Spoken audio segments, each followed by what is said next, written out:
आप सभी को जय मसीह की। आज परमेश्वर के वचन में आप सभी का स्वागत है। परमेश्वर पिता आज अपने वचनों के द्वारा आप सबको बहुत ऐसे आशीष को दे।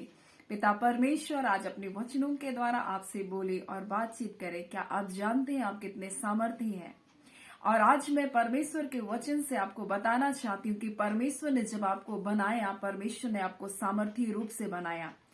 और मैं आपसे कहना चाहती हूँ, अगर आप मसीह को नहीं जानते हैं तब आप कितने सामर्थी हैं, और जब आप मसीह को जानेंगे तब आप कितने सामर्थी बन सकते हैं।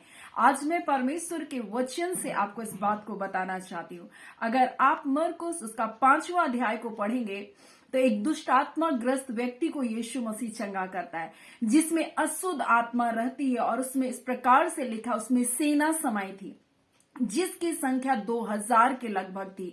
उसमें 2000 दुष्ट आत्माएं थी। और परमेश्वर का वचन हमें इस प्रकार से बताता है कि वो कब्रों में रहा करता था और कोई उसको संकलों से भी ना बांध सकता था, क्योंकि वह बार बार बेड़ियों और संकलों से बांधा गया। पर उसने संकलों को तोड़ दिया और बेड़ियों के टुकड़े टुकड़े कर दिए, और कोई उसको वश में नहीं कर सकता था। यानी एक व्यक्ति है जिसके अंदर दुष्ट आत्माएं हैं, और वो सेना के रूप में है जिसमें 2000 सेनाएं थी। और इस प्रकार से परमेश्वर का वचन कहता है कि वो कब्रों में रहता था और कोई भी उसको संकलों से भी बांध नहीं सकता था। और जितना उसको बांधते थे उन संकलों को तोड़कर टुकड़े टुकड़े कर देता था। इतना प्रचंड दुष्टात्मा एक व्यक्ति के अंदर में था। एक साधारण ऐसा व्यक्ति जो प्रभु यीशु मसीह को नहीं जानता, जो परमेश्वर को नहीं जानता। परंतु मैं आपसे कहना चाहती हूँ, ये दुष्टात्मा उसके पीछे पड़ी थी, उसको घायल कर रही थी। वो स्वयं अपने आप को घायल करता था। वो चिल्लाता था, चीखता था, उसको कुछ चीज बांध कर नहीं रख सकते थे। वो इतना प्रचंड था। और इस प्रकार से लिखा है कि वो उसको घायल करता था, परंतु उसको मार नहीं पाया। आज हम परमेश्वर के वचन से इस बात को हम लोग देख रहे हैं कि एक साधारण व्यक्ति जो परमेश्वर को नहीं जानता और वो अपने आप को घायल तो कर रहा है, परंतु दुष्ट शक्ति उसके अंदर रह करके भी उसको मार नहीं पाया। कारण क्या है? परमेश्वर ने जब मनुष्य को बनाया, अपने स्वरूप अपनी समानता में बनाया, लेकिन परमेश्वर की वो उपस्थिति से आज्ञा उल्लंघन के द्वारा परमेश्वर की उपस्थिति से दूर चला गया। वो दूर चला तो गया, परंतु परमेश्वर ने अपने अनुग्रह की दृष्टि किसी भी मनुष्य के ऊपर से नहीं हटाई, और शत्रु को यह अधिकार नहीं दिया गया कि उसको मार सके। और इसलिए जीवन और मृत्यु परमेश्वर के वश में है। हम मिर्गी से भरे हुए एक छोटे से बालक के बारे में देखते हैं। उसका पिता जब यीशु के पास आता है कि मेरे बेटे से दुष्ट आत्माओं को तू निकाल दे, तब वो कहता है ये दुष्ट आत्मा उसके अंदर में है, और वो उसको कभी आग में कभी पानी में गिराती और बचपन से उसको मारने का प्रयास कर रही थी, परंतु मार नहीं पा रही थी। और मैं आपसे कहना चाहती हूँ, चाहे कितनी दुष्ट आत्मा आपके जीवन में कार्य कर रही है, आपको घायल कर रही है, चाहे बीमारी के रूप में, चाहे लकवे के रूप में, चाहे कैंसर के रूप में, आप मरोगे नहीं। परंतु मैं आपसे कहना चाहती हूँ, जब एक साधारण व्यक्ति को दुष्ट आत्मा 2000 दुष्ट आत्माएं नहीं मार सकी, तो जब आप परमेश्वर के संतान बन जाओगे, जो परमेश्वर अपना आत्मा आपके अंदर में डालेगा, वो परमेश्वर आपको कितना सामर्थी बनाएगा आप सोच सकते हैं। ये अपने आप में घायल हो रहा था, ये चीख रहा था, ये चिल्ला रहा था, परंतु इससे छूट नहीं पा रहा था, क्योंकि ये परमेश्वर को नहीं जानता था, उसके बेटे यीशु को नहीं जानता था। परंतु यीशु मसीह एक दिन इसके पास आया। ये वो देश था जो गिरासेनियों का देश था, और यीशु मसीह जैसे ही वहां पर अपने कदम को रखता है, ये दौड़ते हुए यीशु के पास आता है, उसको झुक करके प्रणाम करता है। और यहाँ इस प्रकार से लिखा है, वो अशुद्ध आत्मा निकल करके यीशु को देख करके दौड़ करके उसके पास आई, उसको प्रणाम किया और ऊंचे शब्द से चिल्ला कर कहा, हे यीशु परम प्रधान के पुत्र, मुझे तुझसे क्या काम। और ये यीशु मसीह को देख करके आया, और ये दुष्ट आत्मा यीशु के चरणों के पास आकर उसको प्रणाम किया। लेकिन आज परमेश्वर के लोग होकर आप परमेश्वर का आदर नहीं करते। ये दुष्ट आत्माएं आपको बता रही है कि परमेश्वर का कैसे आदर किया जाता है। और मैं आपसे कहना चाहती हूँ, ये दुष्ट आत्मा की प्रार्थना को भी यीशु मसीह ने सुना। और यहाँ पर इस प्रकार से ये दुष्ट आत्मा उसको प्रणाम कर रही है और कह रही है कि ये यीशु परम प्रधान परमेश्वर के पुत्र। आप कहते हैं यीशु परमेश्वर का पुत्र नहीं, ये दुष्ट आत्मा बता रही कि यीशु परमेश्वर का पुत्र है। और यहाँ पर इस प्रकार से कहता है, मैं तुझे परमेश्वर की शपथ देती हूं। और यहां पर इस प्रकार से कह रहा है कि मैं तुझे परमेश्वर की शपथ देती हूं कि मुझे पीड़ा ना दे। और यहाँ एक पिता की बात आ गई यीशु मसीह के सामने, क्योंकि उसने उसके पिता की शपथ को दिया। तो यीशु मसीह ने भी यहाँ पर उसकी प्रार्थना को सुना। आप उस बात को जरा गौर कीजिएगा। यहाँ लिखा है कि और उसने कहा, हे, क्योंकि यीशु ने कहा था, हे अशुद्ध आत्मा इसमें से निकल जा, क्योंकि परमेश्वर ने मनुष्य को अपने स्वरूप अपनी समानता में बनाया। परमेश्वर ने अपना निवास स्थान करके मनुष्य की देह को बनाया। परमेश्वर का वचन कहता है, तुम्हारा देह मेरे पवित्र आत्मा का मंदिर है। आज कई लोग परमेश्वर को ना जानने के कारण कई प्रकार की अशुद्ध आत्माओं को अपने जीवन में निमंत्रण को देते हैं। हम देखते हैं कई प्रकार के वीडियोस की आत्मा आपके जीवन में कार्य करती है। हम देखते हैं कई प्रकार के नेगेटिविटी की आत्मा आपके जीवन में कार्य करती है। निराशाओं की आत्मा कार्य करती है। हम देखते हैं धोखे की आत्मा कार्य करती है। हम देखते हैं छल की आत्मा कार्य करती है। बीमारियों की आत्मा कार्य करती है। मिर्गी की आत्मा कार्य करती है। कैंसर की आत्मा कार्य करती है। दर्द और पीड़ाओं की आत्मा कार्य करती है। क्योंकि कई बार मनुष्य अनजाने में इसको अपने जीवन में निमंत्रण करता है, और उसके जीवन में दुष्ट आत्मा जब उसके जीवन में आती है, उसको घायल करती है, उसको चोटिल करती है। वो खुद मनुष्य अपने आप को घायल करने लगता है, उन दुखों से, उन पीड़ाओं से भर जाता है, और वो चीखता और चिल्लाता है, प्रभु मेरे जीवन में ये क्यों हो रहा है। परंतु उसने कभी ध्यान नहीं दिया कि उसने अनजाने में अपने जीवन में ऐसी दुष्ट आत्माओं को अपने जीवन में आमंत्रित कर लिया है। कई बार मनुष्य ऐसे ही दुष्ट आत्माओं के कारण पीड़ित है, और ये दुष्ट आत्मा यीशु को पहचानती थी, और वो कह रही है, तू जीते परमेश्वर, परम प्रधान परमेश्वर का पुत्र है। मैं तुझे शपथ देती हूं कि मुझे नष्ट ना कर। पहली प्रार्थना जो करती है, कहती है मुझे नष्ट ना कर बोल के। और वो कहती है अशुद्ध आत्मा, क्योंकि यीशु ने कहा था कि इस मनुष्य में से तू निकल जा। परंतु वो कहती है कि हे परमेश्वर, मैं परम, हे यीशु परम प्रधान परमेश्वर के पुत्र, मुझे तुझसे क्या काम। मैं तुझे परमेश्वर की शपथ देती हूँ कि मुझे पीड़ा ना दे। पहली बात कि वो कहती है मुझे पीड़ा ना दे। दूसरी बात, वो विनती करती है, बहुत विनती करती है यीशु से, और कहती है मुझे इस देश से बाहर मत निकाल। तीसरी वो प्रार्थना करती है, तीसरी बात वो निवेदन करती है, और वो कहती है कि मुझको इस सुअरों के झुंड में जाने दे। और यीशु उसकी प्रार्थना को सुनता है और कहता है, जा सुअर के झुंड में चली जा। और वो जाता है सुअर पर। जब दुष्ट आत्माएं बैठती है, वो सुअर नष्ट हो जाता है, वो सुअर मर जाता है। तब लोग, उस गांव के लोग आते हैं, क्योंकि चरवाहों ने यह समाचार दिया। और जब वहां पर आते हैं, हम देखते हैं इस प्रकार से घटना आती है।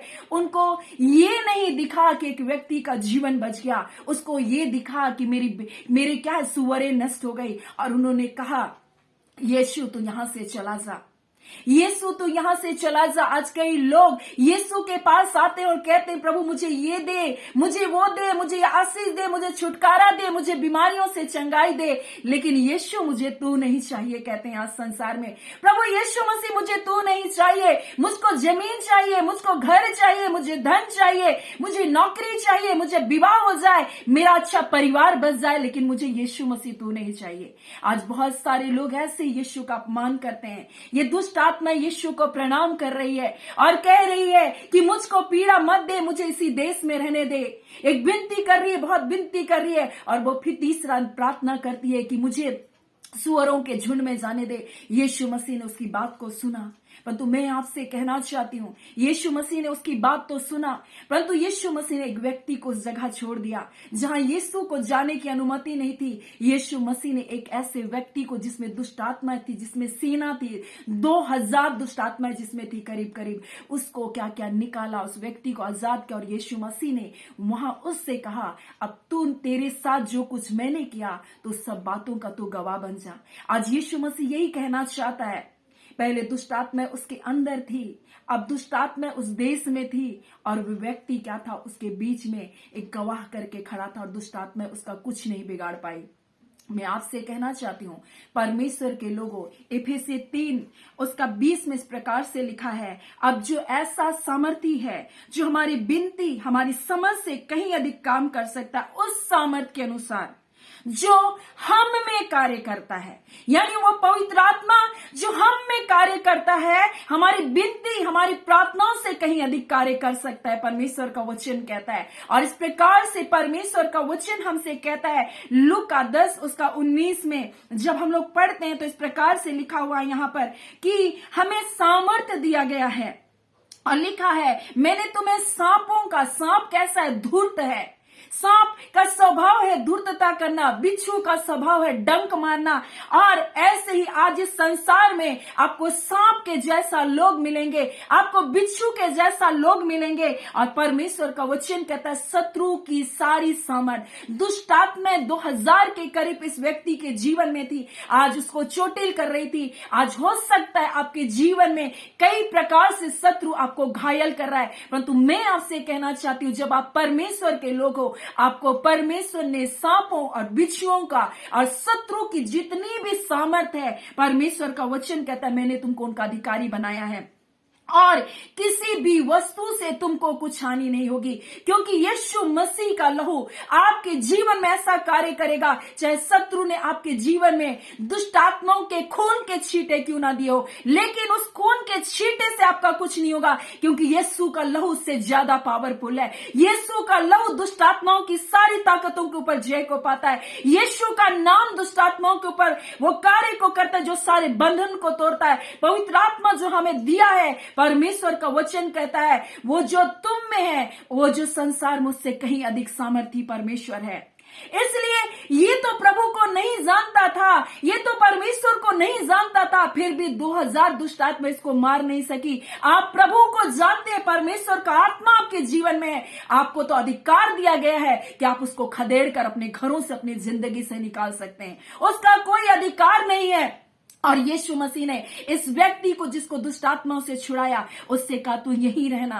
वो जाना चाहता था यीशु के साथ, क्योंकि लोगों ने देखा ये कपड़े पहनकर, ये कपड़ा पहनता नहीं था, कपड़े पहनकर सचेत होकर बैठा था, यीशु की सुन रहा था। और यीशु जब जाने लगा तो कहता है, मुझको भी अपने साथ ले चल। परंतु यीशु उससे कहता है, तू यहीं रह, और जो कुछ मैंने तेरे साथ किया है, जो भलाई मैंने तेरे साथ किया है, उन सब बातों को तू क्या कर, प्रचार कर। बोलता है कि प्रभु ने तेरे लिए कैसे बड़े काम किए हैं। और वह जाकर दिकापुलिस में इस बात का प्रचार करने लगा कि यीशु ने मेरे लिए कैसे बड़े काम किए हैं। और मैं आपको बताना चाहती हूं, आने वाले समय में जब मत्ती में हम लोग पढ़ते हैं तो इसी दिकापुलिस में यीशु का स्वीकार किया गया, लोगों ने उसको अपनाया और यीशु ने बड़े अद्भुत और सामर्थ के कार्य किए। और यही वो व्यक्ति था जहां वो आश्चर्य कर्म को क्या क्या प्रचार किया, उस जगह यीशु के कार्य को प्रारंभ करने का काम किया। आज परमेश्वर आपसे कहना चाहता है कि तुम्हें मैंने सामर्थी बनाया है, अपना सामर्थ को मैंने तुम्हें दिया है। तुम किसी बात से तुम क्यों घायल हो रहे हो? तुम सामर्थी हो उन पर जय पाने के लिए, तुम सांपों और बिच्छुओं को कुचलने वाले लोग हो।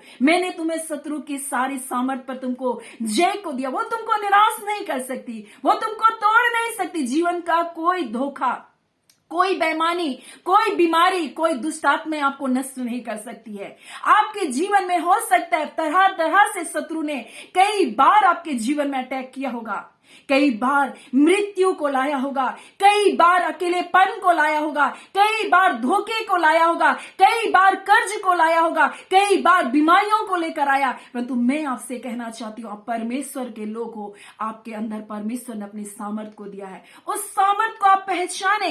इसलिए परमेश्वर का वचन हमें इस प्रकार से, इफिसी उसका 3 अध्याय उसका 19 से जब हम पढ़ते हैं तो इस प्रकार से लिखा है, और मसीह के उस प्रेम को जान सको जो ज्ञान से परे है, कि तुम परमेश्वर की सारी भरपूरी तक परिपूर्ण होते जाओ। अब जो ऐसा सामर्थी परमेश्वर है, जो हमारी विनती और हमारी समझ से कहीं अधिक काम कर सकता है, उस सामर्थ के अनुसार जो वो हम में कार्य करता है। और आज परमेश्वर अपने लोगों से कहना चाहता है, आप सामर्थी लोग हैं, अपनी सामर्थ को आप पहचाने।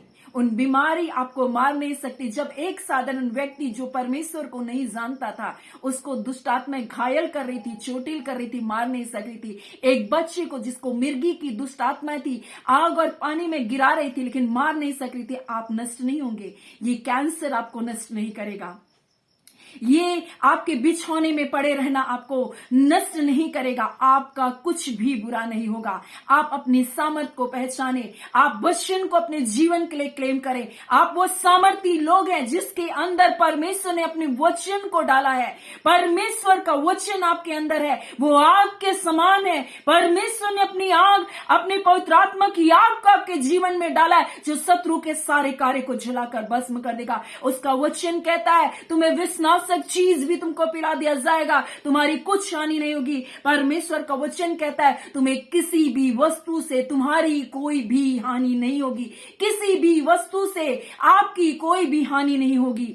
ये परमेश्वर का वचन कहता है। परमेश्वर का वचन शत्रु के वचन से कहीं अधिक सामर्थी है। परमेश्वर के वचन में इस प्रकार से लिखा है, परमेश्वर के वचन से बोलते पतझड़ हो जाता है, आकाश से बिजलियां गिरती है। परमेश्वर का वचन इस प्रकार से कार्य करता है। परमेश्वर का वचन दोधारी तलवार है। परमेश्वर का वचन वो साबुन है जो आपके मैल को धो देता है। परमेश्वर का वचन उस आग के समान है, ताए हुए आग के समान है। और परमेश्वर का वचन उस सोने के समान, चोखे सोने के समान है, जो आपके जीवन को चमका देगा। इसलिए आज मैं आपसे कहना चाहती हूं, आप निराश मत हो जाइए। ये आपको घायल करने के लिए दुष्ट आत्माओं ने आपके जीवन में लाया, लेकिन आप परमेश्वर के जानने वाले लोग हैं, तो आप कहीं अत्यधिक आप सामर्थी लोग हैं। आपकी विनती से और परमेश्वर का वचन कहता है आपकी समझ से भी कहीं अधिक परमेश्वर काम कर सकता है। आपकी प्रार्थना और आपकी समझ से भी कहीं वो जो सामर्थी परमेश्वर आपके जीवन में अपनी महिमा को दिखाने जा रहा है। सो आज इस वचन को जो आपके लिए दिया गया, आप इसे अपने जीवन में स्वीकार करें और परमेश्वर के वचन के अनुसार अपने जीवन के लिए, आप अपने जीवन के लिए क्लेम करना प्रारंभ करें। हाँ प्रभु, आपने मुझे सामर्थी बनाया है। आप उन बातों से ना टूटे, आप निराश ना हो। परमेश्वर आपके लिए उत्तम भविष्य को रखा है। सो आज परमेश्वर पिता इन वचनों के द्वारा आप सबको बहुत ऐसे आशीष को दे। आमीन। आइए हम प्रार्थना करेंगे। धन्यवाद देते हैं जीवते सच्चे सामर्थी पिता परमेश्वर, प्रभु यीशु मसीह के नाम से प्यारे पिता आपके निकटता, आपकी हुजूरी में आते हैं खुदान परमेश्वर। आज के वचन के द्वारा अपने अपने प्रिय लोगों से आपने बोला और बातचीत किया है प्रभु जी।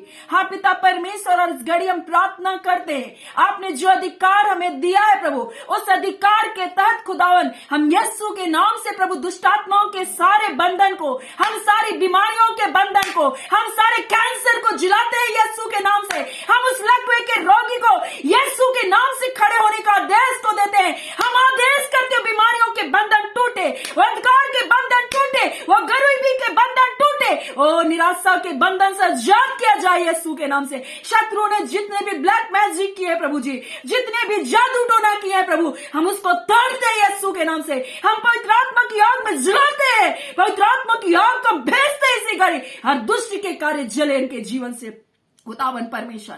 परिवारों को तोड़ने का काम दुष्ट आत्माओं का कार्य है। आज हम उस कार्य को इसके परिवारों से प्रभु निष्फल करते हैं यीशु के नाम से। खुदावन परमेश्वर, आपकी सामर्थ्य आग उतर रही है प्रभु, बंधन टूट रहे हैं प्रभु जी, और निराशा से निकल बाहर हो यीशु के नाम से। अंधकार की शक्तियां छाड़े यीशु के नाम से। खुदावन परमेश्वर, जे छुटकारे को देने वाला परमेश्वर, इनके बिजनेस को प्रभु जी जो शत्रु ने रोक कर रखा, आज हम खोलते हैं यीशु के नाम से। ये जो आत्मिक जीवन में पाप में गिर रहे हैं, जो अशुद्धता की आत्माएं हैं, व्यभिचार की आत्माएं हैं, हाँ खुदावन प्रभु दुष्ट लोग हैं जो उनके जीवन को घायल कर रहे हैं, आज हम सारे बंधन को तोड़ते हैं यीशु के नाम से। खुदावन परमेश्वर पिता, आपने जय को दे रहा है प्रभु, आपने छुटकारे को दे रहा है प्रभु अपने लोगों को। हम आपका धन्यवाद देते हैं। खुदावन मिर्गी की दुष्ट आत्माएं निकल बाहर हो यीशु के नाम से। खुदावन परमेश्वर पिता, आपके लोग जय और छुटकारे को पा रहे प्रभु, आपका धन्यवाद। खुदावन यीशु मसीह के नाम से प्रभु, हम इनके जीवन को डिक्लेयर करते हैं आशीषों के लिए, हम इन्हें ब्लेस करते हैं यीशु के नाम से। एक एक परिवार प्रभु जी, हाँ पिता ब्लेस होने पाए यीशु के नाम से। पवित्र आत्मा की सामर्थ से भरे जाए प्रभु जी, आपके वचन की से ये भरे जाए प्रभु। यीशु आपके लोगों के सामर्थ कार्य करने पाए प्रभु जी, हर अंधकार की शक्तियां जले यीशु के नाम से। खुदावन परमेश्वर पिता, आपकी अद्भुत शांति को दीजिए जो समझ से परे इनके मन और हृदय की रक्षा करे। खुदावन परमेश्वर, आपने जय छुटकारे को देने के लिए, अद्भुत कार्य को करने के लिए पिता आपका धन्यवाद। प्रार्थना यीशु के नाम से मांगते हैं, दया सुने अनुग्रह से ग्रहण कर लीजिएगा। आमीन। परमेश्वर पिता आप सबको बहुत ऐसे आशीष को दे। आमीन।